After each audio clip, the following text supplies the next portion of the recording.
Hello everyone and welcome back to another video from Academy. In this video, I'm going to show you how to scan a QR code using Google Lens. So let's get started right away. Now in order to scan QR code using Google Lens, first of all, open up the Google Lens application on your device. When you open up the app, if you haven't already allowed access to your gallery, you will be asked to allow permission. Once you allow the access, you will be able to access your gallery within the Google Lens app. Now, if you wish to search a QR code, then you can tap on Search with your camera option at the top section. This will now open up your rear camera, from which you can directly start scanning the QR code within the given square.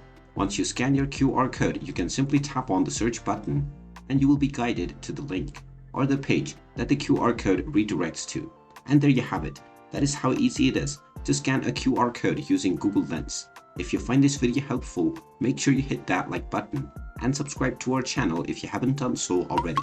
Also ring that notification bell to never miss another update from us. Thank you for watching and I will see you again in the next video.